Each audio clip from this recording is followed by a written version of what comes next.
खुदा ना खास्ता मुझे भीख नहीं चाहिए बेटा।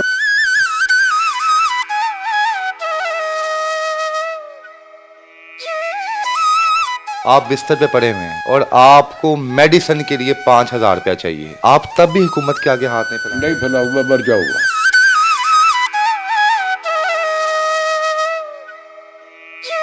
मैंने जिंदगी में कोई एप्लीकेशन कभी आज तक लिख के नहीं दी।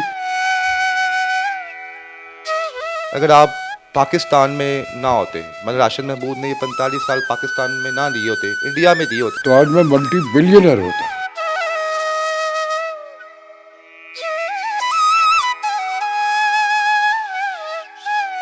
मैं पाकिस्तान से रिलेटेड हूँ यार। मेरी जन्मभूमि पाकिस्तान है।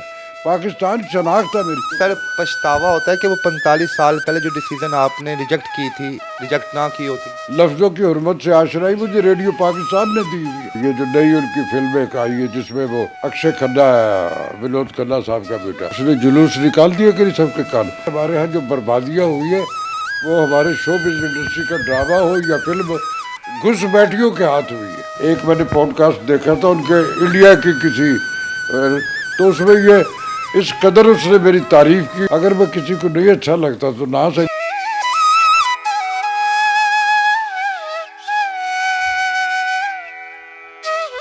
नवाज साहब क्योंकि आर्टिस्ट को बड़ा प्यार करती है मुझे। एक हमारा कल्चरल शो था, मैं फिरदौस जमाल और हामिद राना में इधर एक साइड के सोफे पे बैठे हुए थे। जब वही तो कहने लगा आप यहाँ क्यों बैठे, वो मैं उठा के ले गई और अपने बराबर वहाँ जाके बैठा।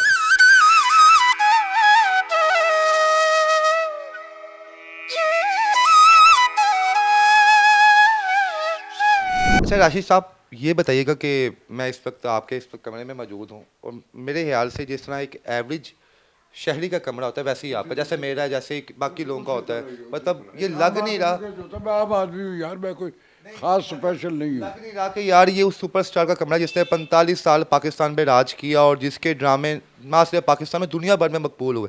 सर बी ऑनेस्टी, अगर आप पाकिस्तान में ना होते, मतलब राशिद महमूद ने ये 45 साल पाकिस्तान में ना दिए होते, इंडिया में दिए होते, जैसे दिलीप कुमार साहब ने दिए हैं, शाहरुख खान जो मुस्लिम हैं, तो क्या तब भी आप ये 6x6 के कमरे में ज़िंदगी गुजार रहे होते? देखो बेटा, हमारे ये जो शोबिज है ना, इसमें बड़े अजीबो गरीब पैमाने हैं। मसलन मैं आज कभी कभी सोचता हूँ कि मुझे जो वॉइस ऑफ अमेरिका में आज से कुछ 47-48 बरस पहले ऑफ़र हुई थी वहाँ की, मैं अगर वहाँ चला गया होता तो वहाँ जाके मैंने कोई किसी और काम तो नहीं, कि जो मेरे अंदर स्किल है यही करना था ना वहाँ, तो आज मैं मल्टी बिलियनर होता। लेकिन मेरी करिश्मा है, मैं पाकिस्तान से रिलेटेड हूँ यार। मेरी जन्मभूमि पाकिस्तान है। पाकिस्तान शनाख्त है मेरी। मैंने अपने अब्बा से, जब मुझे अकमल अलीवी साहब की उनकी ऑफ़र आई तो उन्होंने कहा क्यों नहीं जा रहे तुम। मैंने कहा था जी बाबा मुझे शनाख्त अपनी ज़मीन पे चाहिए। मेरे रब ने वो शनाख्त दी मुझे। इस मुल्क में मुझे मेरे काम पे प्राइड ऑफ परफॉर्मेंस मिला। लोगों को 5-5 घंटे में मिलता है या प्राइड ऑफ परफॉर्मेंस, मुझे 50 बरस के बाद मिला था। मैंने कोई गिला कोई शिकवा नहीं किया था। आज इस हालत में इस ब्लैंकेट के अंदर लेटे हुए, ये उनकी लाठी दिखाएं ज़रा, मुझे दिखाएं, कैमरामैन को कहूँगा। मैं नहीं सर, एक मिनट ज़रा, ये टूटी विस्टी का आपने पकड़ी हुई है। सर पछतावा होता है कि वो 45 साल पहले जो डिसीजन आपने रिजेक्ट की थी, रिजेक्ट ना की होती। देखो हाँ नहीं वो बेटा देखो वो सुनो सुनो सुनो, उसमें ये है कि ये जो मेरा एक हमजाद है वो तो इससे वो कहता कि नहीं मैं अब भी ठीक हूँ, जो मेरा अंदर है वो। लेकिन कभी कभी कभी कभी एक दुनियावी तौर पे मुझे फील होता है कि यार ये जो कभी कभार मुझे इस तरह का मसाइल होते तो अगर मैं वहाँ चला गया होता तो आज मैं काम तो मैंने वहाँ भी यही करना था। मैं किसी चैनल पे चले जाता, मैं पढ़ा लिखा आदमी हूँ, मैं अंग्रेज़ी भी बोल सकता हूँ, उर्दू मेरी शनाख्त है इस सब कॉन्टिनेंट में। मैंने आज तक उंगली नहीं रखने दी। मेरी ग्रूमिंग में सूफी गुलाम मुस्तफ़ा तबस्सुम है रेडियो के, प्यार करते थे मुझसे। नासिर काज़मी है, मिर्ज़ा अदीब साहब है, और मैं नाजिश काश्मीरी का बेटा हूँ। किसी ऐसे हवाई उससे ताल्लुक़ नहीं है मेरा। लफ्ज़ों की हुर्मत से आशनाई मुझे रेडियो पाकिस्तान ने दी हुई है, और जिसको रब लफ्ज़ों की हुर्मत से आशना करता है उसको लफ्ज़ों का हुनर ऑटोमेटिकली अता कर देता, तो मैं तो स्किल डिस्कवर कर, लेकिन कभी कभी कुछ पछतावे होते हैं फॉर द टाइमिंग, वो आते हैं मेरे अंदर, लेकिन फिर मैं उनको माँ जी कुछ कहती हैं अक्सर बेगमें इस मौके पे नहीं हमन को कहती होती हैं कि तुमने गलत डिसीजन की थी, तुम चले नहीं गए थे पाकिस्तान में नहीं, क्या है? मेरी मेरी मेरी मेरी वाइफ जो तुम्हारी आंटी है, मेरी ज़िंदगी की ये सारी कामयाबियाँ और ये मेरे भरम जो डिग्निटी वकार इस लम्हा मौजूद तक मैं लेके चला हूँ, इसमें उसका बहुत हाथ है। उसने कभी, वो जब मेरी शादी हुई तो 5 नमाज़ें पढ़ती थी, अब वो 105 पढ़ती है, तहज्जुद गुजार मेरी वो। तो मैं बड़ा ब्लेस्ड हूँ कि मेरी ज़िंदगी में मेरे रब ने मेरे सफ़र में वो एक मुआफ़क़त, उसका एतमाद था मुझ पे, उसने मुझे ये सारी की सारी, मैं सारा कुछ ये कर पाया। डॉक्टर साहब आपको चूंकि चोट लगी हुई है हड्डियों के लिए डॉक्टर रिकमेंड करते हैं कि मटन की यखनी पियो, मटन खाओ, मछली खाओ। महंगाई जितनी ज़्यादा है मेरा नहीं ख्याल कोई दूसरा शख्स मटन खाता होगा। मैं कर लेता हूँ कुछ, कभी कभार कर लेता हूँ सारा कुछ, कोई ऐसी नहीं है कि खुदा ना खास्ता नहीं। कभी कभार मतलब डेली बेस पे तो 3-4 हज़ार रुपये किलो गोश्त तक है, डेली बेस पे आप मैनेज कर लेते हैं जो जितनी। नहीं डेली वेली तो कोई बड़े बड़े नवाब जो उनसे नहीं हो रहा, तो मैं तो एक मजदूर आदमी में, लेकिन चल रहा है भरम, भूखे नहीं सोए, उसने रब ने कभी भूखा नहीं सुलाया, जो ख्वाहिश हुई है। रेस्टोरेंट पे खाना खाया कितनी देर होगी अच्छे रेस्टोरेंट पे? मैं रेस्टोरेंट्स पे, मैं कास्ट वाइज कश्मीरी हूँ, लेकिन उसके बावजूद मेरी, जो मेरी फिजिक से आपको अंदाजा है, तो कश्मीरी मेरे ख़ानदान के सब मेरे ख़वातीनें भी और मेरे अजीज, वो सारे ये मोटे मोटे, और वो दिल के डर से नहीं जाते कि ये वैसे कि ये नहीं, आप। मैंने ये सारी ज़िंदगी जो है ना, ये मेरी जिबिल्लत में था, मैं सिर्फ उतनी सी खुराक खाता हूँ। मैं अपने कश्मीरियों की शादियों में भी अलहदा कहता हूँ, मुझे खुद ही डाल के छुप के बैठ के, क्योंकि मैं बड़े आराम से चबा चबा के, और इतना सा खाना होता है मेरा। अच्छा मेरा सवाल वही है, जवाब मुझे एक्यूरेट चाहिए आपसे। जी अगर ये राशिद महमूद इंडिया में होता, क्योंकि हमारा कंपटीटर इंडिया, क्योंकि हमारी लैंग्वेज सेम है, हमारी एक्टिंग स्किल सेम है, और वहाँ पर 45 साल काम किया होता और बाकायदा आपके ड्रामों को स्टूडेंट्स को दिखाया जाता वहाँ पे, तो क्या उस वक्त भी राशिद महमूद समनाबाद के एक मकान के एक कमरे में ज़िंदगी गुजारा होता? नहीं बेटा, ये आप ठीक कह रहे हैं कि हमारे उस वहाँ जो आर्टिस्ट जो है ना, अब देखो ना, ये जो नई उनकी फिल्म एक आई है जिसमें वो अक्षय खन्ना है, विनोद खन्ना साहब का बेटा, उसने जुलूस निकाल दिया कि नहीं सबके कान।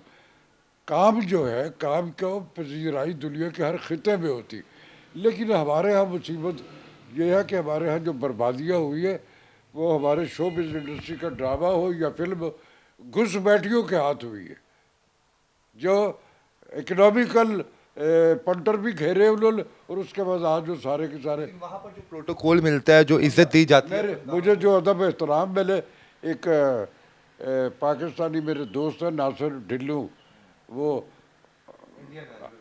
हाँ नहीं वो यहाँ का है, लेकिन उसकी, हाँ वो यहाँ का, उसकी दोस्ती है वहाँ के लोगों से भी है सारी की सारी। तो एक टीम आई, गुरचेत चित्रकार, वो डायरेक्टर भी है, आर्टिस्ट भी है, बहुत अच्छा है। मुझे उसने कहा कि यार वो पाकिस्तान में एक फिल्म बना रहे हैं सांझा पंजाब, तो बाबा उनकी विश है कि यार ये राशिद महमूद साहब हमारे साथ काम करेंगे। मैंने कहा यार मैं वहाँ जाने वाला तो शायद नहीं है, तो उन्होंने कहा नहीं वो पाकिस्तान में कुछ कर रहे हैं, तो आपका रोल जो है वो कहते हैं हम यही करें। तो मैंने वो सांझा पंजाब उनकी फिल्म की, उसके बाद उनका वो बड़े वाइड एंगल उसके रिस्पांस भी, तो उन बेचारों ने, एक मैंने पॉडकास्ट देखा था उनके इंडिया की किसी, तो उसमें ये इस कदर उसने मेरी तारीफ़ की कि जी उस आदमी जिससे हमने काम किया, मेरे बारे में उन्होंने बड़े ही, मेरा दिल खुश हो गया कि यार, तो वहाँ मेरे इस तरह और बेशुमार जो नाम आपने ही ले दिए सारे मेरी, हाँ। तो उसमें यह है कि देखो काम जो होता है ना, अगर कोई मेरे यहाँ मुझे नहीं मान रहा, तो उसमें किसी जो फैक्ट्स होते हैं वो तो अपनी जगह मौजूद होते हैं, अगर मैं किसी को नहीं अच्छा लगता तो ना से भी मुझे क्या फ़र्क पड़ता। आपने बताया कि बाकायदा तौर पे वहाँ पर इंडियन स्कूल्स जो एक्टिंग किया वहाँ पर आपके वीडियोस दिखाई जाती हैं। मेरी नहीं और हमारे मतलब जो भी फनकार हैं, आर्टिस्ट तो आपके सबकी बड़े-बड़े दिखाई फनकार जाती, जी हाँ। हालांकि आपके जो नामवर नेगेटिव रोल्स जो हैं वो आपने वही हाँ हैं जो वहाँ पर रिप्रेजेंट किए। वो एक है मेरा इसके है। बावजूद आपको वहाँ पे ऑन किया जाता है, आपको उस ऐस- तरह से वो क्या समझते हैं आप पर? मैं समझता हूँ ये मेरे लिए बड़े क्रेडिट की बात है कि चलो यार, देखो आर्टिस्ट जो होता है ना वो सरहदों से अवे होता है। हम अपने उस पड़ोस के आर्टिस्टों की फिल्में नहीं देखते और जो हमें अच्छा लगता है हम उसको यहाँ भी देखते हैं। हमारे मुल्क में उनकी आके फिल्म लगती तो सनी प्लेक्सेस भरे पड़े थे, इन्होंने बंद कर दी तो सारे उठा के सामान घरों के ले गए और वो सिनेमा है ही कोई नहीं, उजड़ के सारे के। जब हम फैक्ट से डिनाइल करेंगे तो वो कोई भी नेशन हो, सच्ची बात जो है वो ज़मीन के किसी खिते पे भी होगी, कोई नहीं उसे मान रहा तो वो हक और वो जो हकीकत है वो अपनी जगह कायम है। बेशक ऐसी है राशिद साहब, आपने जितना काम किया हुकूमत को चाहिए कि खुद ब खुद आपसे पूछे यार क्या मसले मसाइल हैं, क्या क्या है। आप तो अपनी ज़ुबान से नहीं कहेंगे, आपने हज़ार दफ़ा ना कहा मैंने कहा बेटा आज क्या है, तक अब कुछ कुछ पैगाम तो दें। चले आप तो सफ़ेद पोश हैं, आप बर्दाश्त कर रहे हैं। देखो मेरे पास अभी मैंने कहा ना कि मेरी इस बीमारी में मेरे वो आए, मेरे एक दोस्त, आप उनका नाम नहीं लूँगा, बड़े रिनाउंड अदीब है, खासे मशहूर आदमी है और मेरे प्यार करते हैं मुझे। उन्होंने वेल विशिंग में एक क्लिप मेरे पास आया बना के, अब मुझे क्या पता क्या बना रहे हो, बातें जो मुझसे कर रहे थे वही थी ना। तो उसमें उन्होंने कुछ इस तरह का एटीट्यूड मुझे लगा कि फिर मेरा इंग्लैंड में होते हैं ये सफदर हमदानी साहब, ये मुस्तफ़ा अली हमदानी वो ब्रॉडकास्टर है पाकिस्तान का जिसने सबसे पहले जब पाकिस्तान बना तो 14 अगस्त की रात को कहा था कि ये रेडियो पाकिस्तान है। उनके बेटे हैं, बहुत स्कॉलर दानश्वर है, पोइट है और हमारे इसके रेडियो के बहुत अरसा मेरी एफिलेशन मेरे पे। उन्होंने भी एक क्लिप में बड़ी, लेकिन उनकी बातें जिस वो चूँकि कुछ और मिजाज कर ग्रूमी के, तो उनकी सारी बातें जो थी उसमें कहीं मेरे बारे में उनकी मुख्तलिफ गुफ्तगू थी और जो सजेशन थी वो वेल बैलेंस्ड थी। यहाँ मुझे यूँ लगा अपने इस दोस्त के हवाले से इनके क्लिप पे कि जैसे ये मैं कोई मरने वाला हूँ या मैं या, तो खुदा ना खास्ता मुझे भीख नहीं चाहिए बेटा, मैंने कभी जी नवाज साहब क्योंकि आर्टिस्ट को बड़ा प्यार करती है मुझे, बड़े हाँ, बड़े नहीं तो वो सारे प्यार करते हैं, बड़े भी हैं। एडवाइस क्या देंगे मैं आप नहीं, मैं कुछ भी कहूँ, मैं देखो वो सारे के सारे सब प्यार करते हैं मुझसे। एक हमारा कल्चरल शो था, मैं फिरदौस जमाल और हामिद राना में इधर एक साइड के सोफे पे बैठे हुए थे, जब वहीं तो कहने लगा आप यहाँ क्यों बैठे, वो मैं उठा के ले गई और अपने बराबर वहाँ जाके बैठा। अरब ईमानदारी से बताइए, ठीक है जी आप सर नहीं मांगते हैं, मैं पता है आपको कि हमें नजर भी आ रहा है कि आप खुददार हैं सब देखो कुछ, बेटा, लेकिन क्या जरूरत नहीं होती फनकार को, आपको नहीं है चले। मैं बताता हूँ, देखो बेटा मेरी स्किल है, मैं जो आप मुझे ये कौंसलों में जो इतने इतने आप मुझे यहाँ क्यों नहीं रख सकते, मुझे डिग्निटी वकार से रखो यार।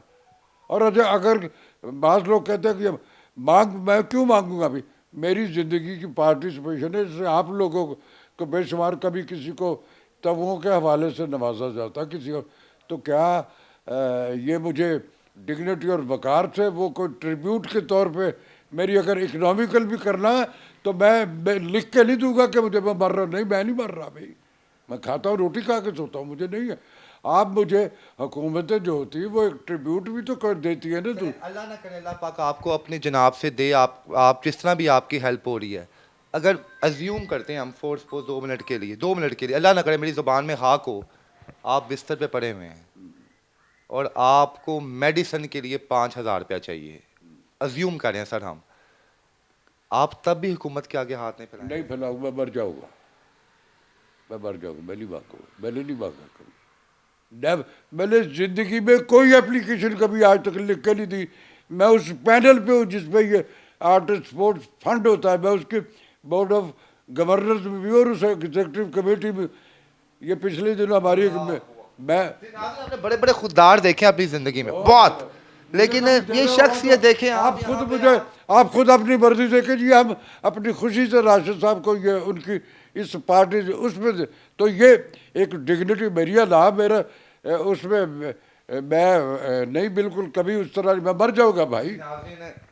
अल्लाह शाहिद है कि हमने बड़े बड़े आर्टिस्टों के इंटरव्यूज़ किए हैं, अब अल्लाह पाक उनको जन्नतों में जगह अता फरमाए। आखिरी दिनों में जब उन पे बुरे हालात आते थे तो बाकायदा वो हुकूमत से करते थे। जब इस तरह की कैफियत होगी मैं अपने घर की, अभी तक तो मैं करता रहा, जब मैं देखूंगा मैं नहीं इस काबिल हूँ, मेरे पास ये मेरी गाड़ी में ये बेच दूंगा, मेरे पास घर की कुछ और चीज़ें बेच दूँ,